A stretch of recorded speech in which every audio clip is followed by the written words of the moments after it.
Estamos de volta ao famigerado Cafofo do Dragão, muito bem-vindo. Esse é o cantinho mais aconchegante dos Sete Reinos para o nosso papo semanal de A Casa do Dragão. Sempre com bom humor e leveza, hoje a conversa é sobre o episódio 4, Dragão Biriba, e já está aqui chamuscando, porque o assunto é tenso hoje. Na semana passada eu explorei um importante ângulo da trama que envolve a fama do guerreiro. Se você perdeu esse vídeo, recomendo muito, assiste que tá bem legal. O que o Daemon queria, ao vencer a batalha de Stepstone, era ter uma importante conquista atrelada ao seu nome. Note que ele retorna essa semana muito mais arrogante do que nunca, usando uma coroa perante o rei, com o título, de o Rei do Mar Estreito, com o lookinho mais modernex, aquela franjinha de Doctor Who. Mas a maior habilidade de Daemon não é com a espada, que fatiou o engorda caranguejo no episódio anterior. É a manipulação. Acima de tudo, Daemon Targaryen é um mestre da manipulação. Pra vocês terem uma ideia do que eu tô falando, há poucos anos o Daemon havia sido banido do reino e agora ele retorna aclamado e abraçado pela corte. Todos estavam apreensivos com a sua chegada e ele volta a Porto Real agora como herói. Cara, olha que legal, não sei se vocês notaram o efeito sonoro do voo do dragão, quando ele passa ali por cima do navio da Rhaenyra. Parecia um jato imponente, dando rasante ali. Ele até dá aquela encostada, na vela do barco. Só, tô chegando, cuzão, se liga. É o Daemon na área. Take cover!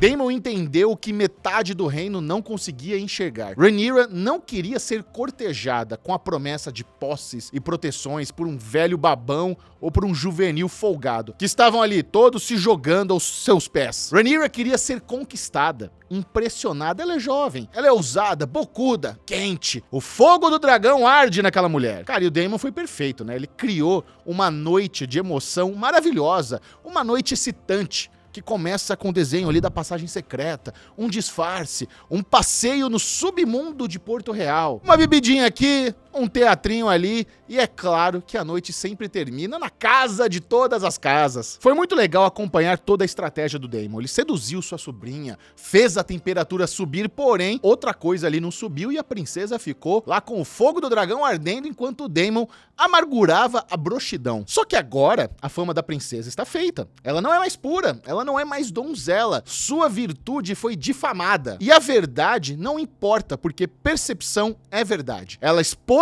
seus desejos e agora terá que pagar o preço. É óbvio que isso é injusto. Essa injustiça é levantada diversas vezes no episódio, Os príncipes, os homens podem sair por aí comendo geral. Mas e aí? Se a princesa tiver uma noitada? Aí ferrou. Aí é vagabunda, é indesejada. E o pior é que aquele teatrinho lá nas ruas de Porto Real já havia mostrado como ela é indesejada pelo reino. Não é apenas a corte, os poderosos que rejeitam a ideia de uma mulher no trono. O povo, a sociedade no geral, faz piada com a ideia de uma mulher sentar no trono de ferro. Sexualmente frustrada e humilhada, a princesa volta lá para o castelo e, por sorte, como sempre, Sir Criston Cole está lá sempre com a espada de fora, prontinho para servir. Cara, vocês viram que interessante o cuidado que ele tem ao colocar o manto branco ali na cadeira? Criston Cole quebrou seu juramento. O voto de lealdade da Guarda Real é pra vida toda. Eles juram apenas proteger a coroa, nunca terem mulheres ou posses. Sua noitada com a princesa representou a quebra do seu juramento. Inclusive, eu diria que aquela cena de sexo ali foi muito sofisticada, muito artística, Sem pressa, filmada de múltiplos ângulos, quase não explorou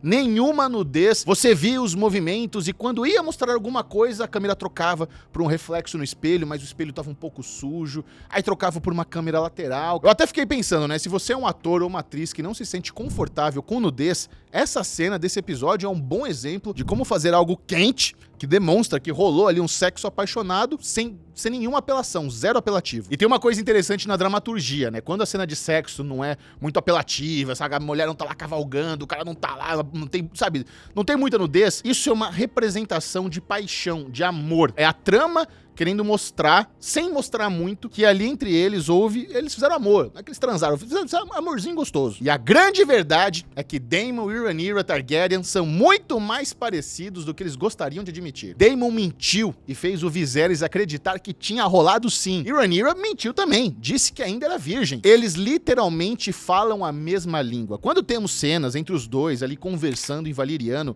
é um lembrete para nós, a audiência, sobre a poderosa conexão paixão que existe entre Daemon e Rhaenyra. Só que Daemon sabe o poder da fama. Ele arriscou sua vida pela fama do guerreiro no episódio anterior, e a fama da princesa pode lhe custar o trono de ferro, pode custar o trono da Rhaenyra. E novamente Daemon foi banido do reino, mas eu vejo esse movimento como um jogo ali do xadrez, sabe? Ele sacrificou sua torre para derrubar a rainha nesse complexo jogo ali da Guerra dos Tronos. Só que olha que legal, né? Parece que o Viserys continua determinado em manter sua palavra com a Rhaenyra como a herdeira do trono. Ele até compartilha com ela outra camada da profecia e mostra, né, a adaga incandescente que menciona o maldito príncipe que foi prometido. De novo, essa palhaçada, essa putaria de Azor Ahai. Em Game of Thrones, isso não deu em nada. Quem é o príncipe que foi prometido? É o Jon Snow? É a Daenerys? É a Arya? Esse negócio de profecia, eu fecho com o Tyrion Lannister. Eu lembro que o Tyrion, em Game of Thrones, falou uma frase muito boa. Ele fala assim: a profecia é como se fosse uma mula semi-treinada. Parece que será útil,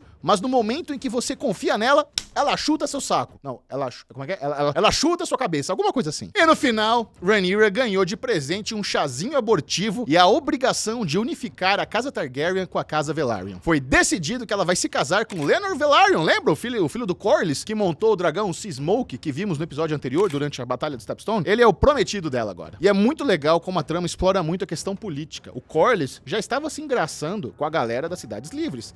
Então é melhor resolver essa parada, resolver essa birra, unindo, né, as duas casas. Pura politicagem, e o Viserys disse, né, pra própria filha: você é a minha dor de cabeça política, menina. Esse episódio foi muito bom também pra humanizar um pouco a Alicent Hightower. Embora ela seja a rainha, cara, a gente nota que na verdade ela é uma escrava. Ela está ali para servir aos desejos do rei, dar herdeiros e nada mais. E mesmo assim, dá pra ver que existe ali uma certa compaixão da Alicent com Viserys. A gente vê naquela cena da banheira que a podridão, né, que custou os 2 dedinhos lá do rei, tá subindo pro braço. Ele ainda sente dor. O Viserys precisa ser banhado com delicadeza, ele tá sofrendo ainda. Mas a gente vê nesse episódio, né, que a pobre garota teve um destino muito cruel, muito graças a seu pai, que finalmente caiu. Otto Hightower me lembrou muito Lord Varys nesse episódio. Aparentemente, foi ele que começou a rede de passarinhos ali na corte, em Porto Real, sabe, de aquele lance aquela modinha de usar as crianças de rua como informantes, mas não teve como, e ele foi demitido do job e não é mais